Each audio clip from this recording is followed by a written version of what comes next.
warahmatullahi wabarakatuh. Perkenalkan, nama saya Rosita Kadaso, NIM 183145201054, kelas B angkatan 2018, program studi S1 Farmasi, Universitas Megariski Makassar. Saya akan membawakan materi tentang tetes telinga. Tetes telinga adalah sediaan steril yang digunakan untuk telinga dengan cara meneteskan ke dalam telinga, kecuali dinyatakan lain. Tetes telinga dibuat dengan cairan pembawa bukan air. Anatomi telinga. Telinga merupakan organ yang mampu mendeteksi atau mengenal suara dan juga banyak berperan dalam keseimbangan dan posisi tubuh. Telinga sebagai indera pendengaran terbagi atas 3 bagian. Yang pertama, telinga bagian luar, yang kedua telinga bagian tengah, yang ketiga telinga bagian dalam. Fungsi dari bagian-bagian telinga. Yang pertama, telinga bagian luar berfungsi menangkap rangsangan bunyi atau bunyi dari luar. Telinga luar terdiri dari daun telinga, saluran telinga yang mengandung rambut-rambut halus dan kelenjar sebaceae sampai membran tipani. Rambut-rambut ini berfungsi menjaga lorong telinga dari kotoran dan debu.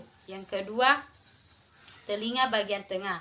Telinga bagian tengah berfungsi menghantarkan bunyi atau bunyi dari telinga dalam ke telinga luar. Pada ruang telinga tengah terdapat yang pertama membran tipani. Membran tipani sendiri berfungsi sebagai penerima gelombang bunyi. Yang kedua, tulang-tulang pendengaran. Tulang-tulang pendengaran ini sendiri terbagi atas tulang martil, tulang landasan, dan tulang sangwardi. Yang ketiga, tuba auditiva Eucharius adalah saluran penghubung antara telinga tengah dan rongga paring. Yang ketiga, telinga bagian dalam. Telinga bagian dalam berfungsi menerima bunyi dari telinga tengah. Telinga dalam atau biasa disebut dengan labirin. Labirin terdiri atas 2, yaitu labirin tulang dan labirin selaput. Dalam labirin tulang terdapat kanalis, cochlea, ventriculus. Kemudian telinga dalam terdapat cochlea. Cochlea ini sendiri terbagi atas 3 bagian. Yang pertama, skala vestibuli terletak di bagian dorsal. Yang kedua, skala media terletak di bagian tengah. Yang ketiga, skala timpani terletak di bagian ventral. Adapun 3 bagian membran. Yang pertama, membran vestibuli memisahkan skala media dengan skala vestibuli. Yang kedua, skala tektorial memisahkan skala media dengan skala timpani. Yang ketiga, membran basilaris memisahkan skala timpani dan skala ventribuli. Untuk tetes telinga terbagi atas. Yang pertama, sediaan untuk menghilangkan resume. Resume adalah kombinasi sekresi dari kelenjar sebaceae dan kanal eksternal. Sekresi ini jika mengering akan membentuk massa semisolida, lengket, dan dapat mengikat sel epitelial, rambut, rontok, dan debu, dan benda-benda asing lainnya yang masuk ke dalam biang telinga. Akumulasi serumen secara berlebihan dalam telinga dapat menyebabkan rasa gatal dan nyeri. Untuk melunakkan sedimen yang mengendap digunakan minyak mineral ringan nabati dan hidrogen peroksida. Yang kedua, sediaan antiseptik sering digunakan untuk pengobatan penyakit kanal eksternal telinga. Beberapa antiseptik biasa digunakan untuk profilaksasi pembedahan telinga. Sediaan antiseptik etologi dipasarkan hanya sebagai larutan asam asetat cuka. Sediaan asam asetat biasanya larutan 2-5% menunjukkan aktivitas antimikroba dan anti jamur. Yang ketiga, sediaan anti jamur. Kebanyakan infeksi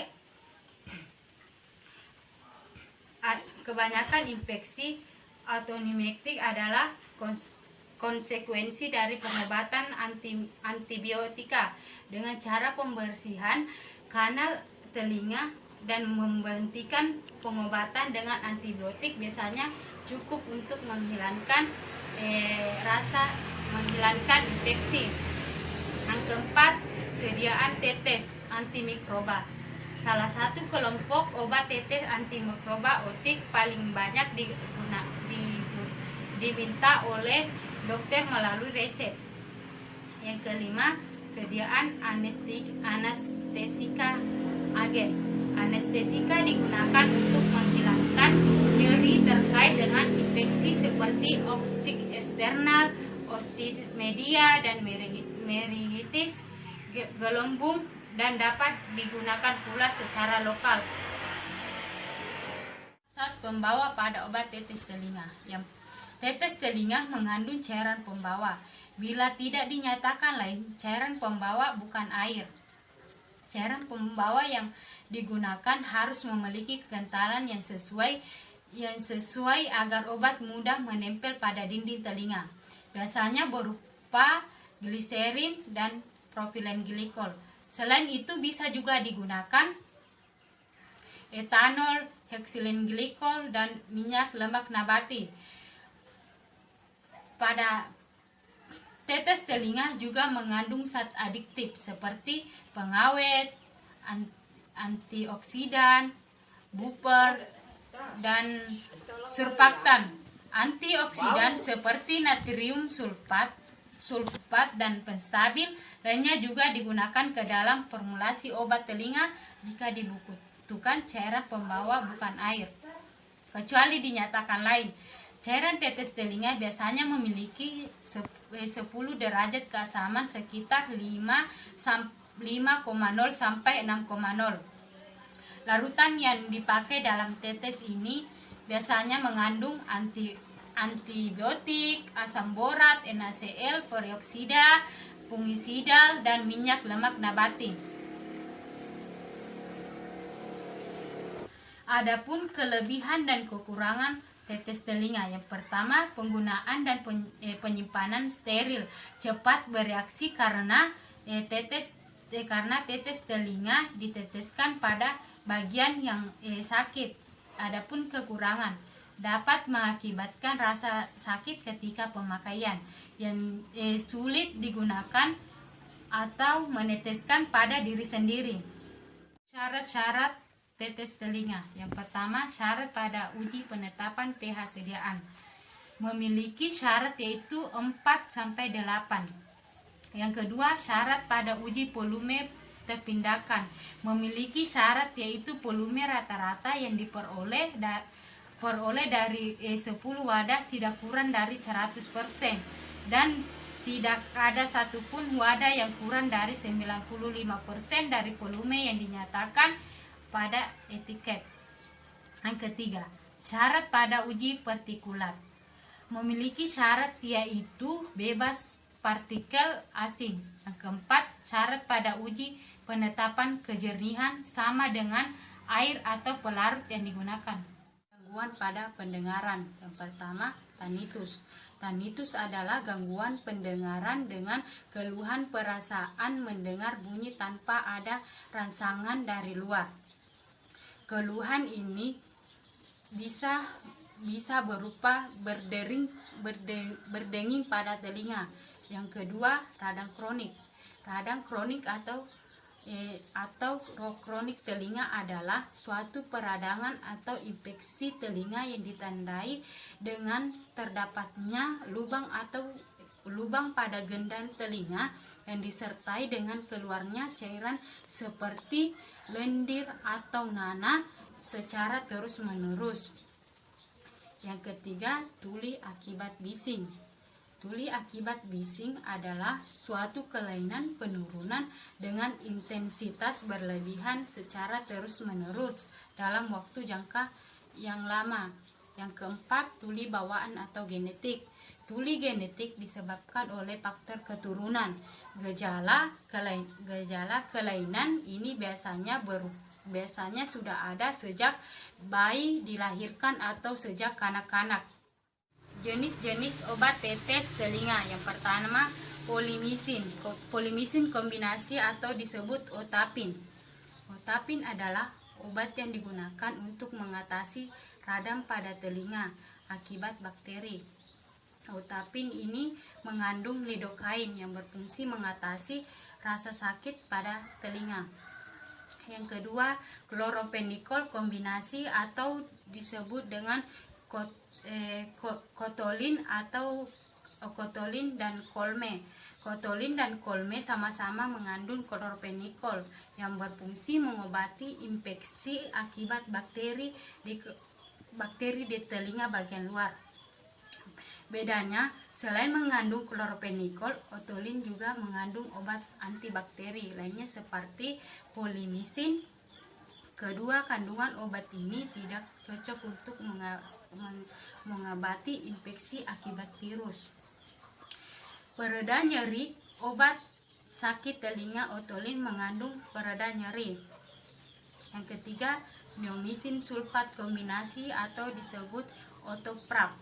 Otoprap adalah obat sakit telinga yang mengandung neomycin.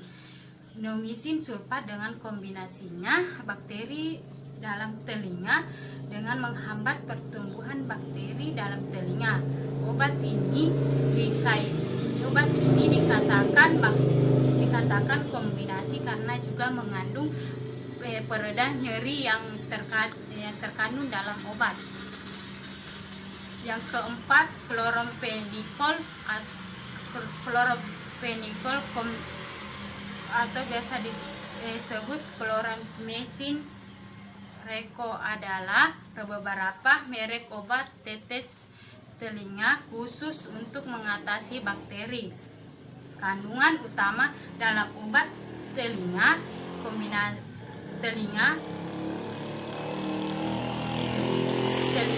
untuk mengatasi bakteri. Kandungan utama dalam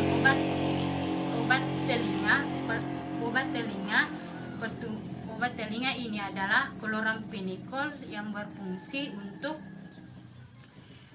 melawan pertumbuhan bakteri. Kandungan bakteri di dalam obat tetes telinga juga sering digunakan sering digunakan obat tetes untuk anak-anak. Yang kelima, clotrimazole untuk mengatasi infeksi di telinga akibat pertumbuhan jamur. Clotrimazole bekerja melawan pertumbuhan jamur seperti kulit pada liang telinga. Adapun cara penggunaan tetes telinga. Yang pertama, hangatkan obat tetes telinga dengan cara menaruhnya dalam genggaman selama beberapa menit. Yang kedua, kocok botol obat tetes telinga perlahan-perlahan. Ketiga, jangan tempelkan langsung ujung botol dengan telinga karena dapat menyebar kuman. Yang keempat, miringkan botol ke telinga yang akan diobati. Kelima, tarik dan tahan daun telinga saat kehendak meneteskan obat telinga. Keenam, tekan botol perlahan-lahan agar tetes sesuai dengan dosis. Yang ketujuh, miringkan telinga untuk beberapa saat setelah obat tetes telinga masuk. Jadi setelah penggunaan tetes telinga, diamkan dulu dan dimiringkan supaya obat tetes telinga cepat menyerap ke dalam telinga. Hal yang perlu diperhatikan sebelum menggunakan tetes telinga. Yang pertama, cara penetesan. Cara penetesan sangat penting karena dalam meneteskan tetes telinga membutuhkan teknik khusus. Jika obatnya keluar atau tidak benar cara penetesannya, maka tetes telinga akan tidak memberikan efek terapi.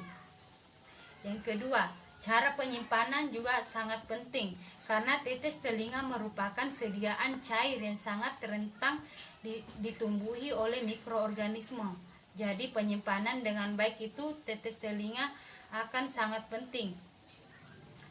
Cara penyimpanan tetes telinga adalah di tempat yang kering, terlindung dari cahaya dan pada suhu kamar. Yang ketiga, memastikan bahwa warna cairan obat tidak berubah dari yang terakhir kali dilihat. Perubahan warna merupakan salah satu indikasi bahwa obat telah kadaluarsa. Yang keempat, kejernihan larutan. Pastikan tidak ada endapan atau sesuatu mengemban di atas larutan yang tidak jernih, menandakan obat tidak lagi baik digunakan. Preparat untuk melepaskan kotoran telinga. Kotoran telinga adalah campuran sekresi kelenjar keringat dan kelenjar sebaceae dari saluran telinga bagian luar.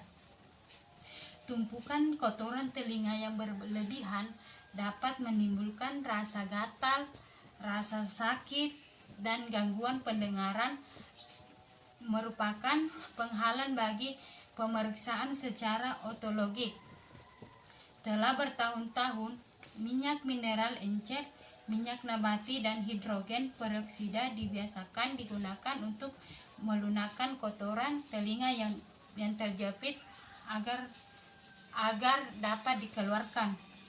Terdapat 5 sifat fisik kimia yang harus diperhatikan dalam pembuatan tetes telinga. Yang pertama, kelarutan.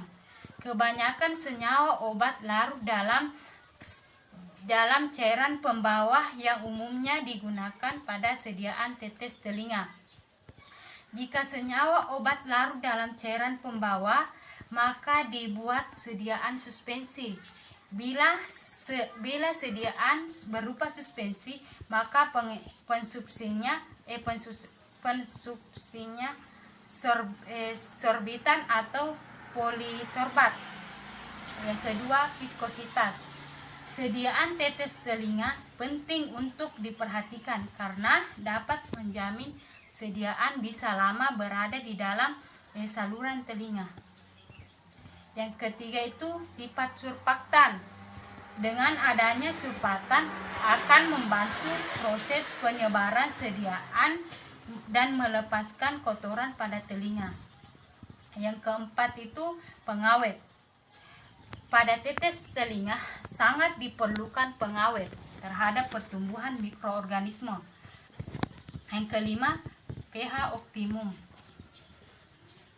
Kecuali dinyatakan lain, pH tetes telinga adalah 5-6 dan harus disimpan dalam wadah tertutup rapat. Optimum untuk larutan yang berair digunakan pada telinga utamanya adalah pH asam 5-6.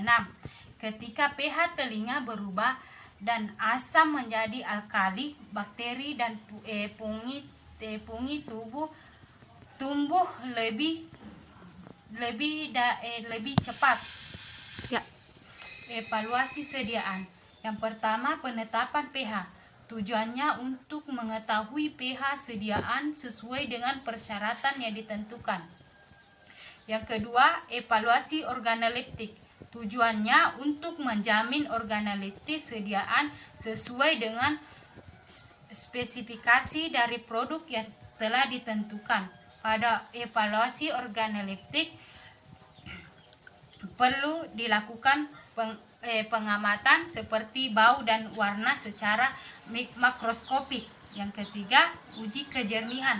Tujuannya untuk menentukan kejernihan larutan OTM atau OTH membandingkan kejernihan larutan dengan suspensi, dan pengamatan dilakukan di bawah cahaya terdiffusi.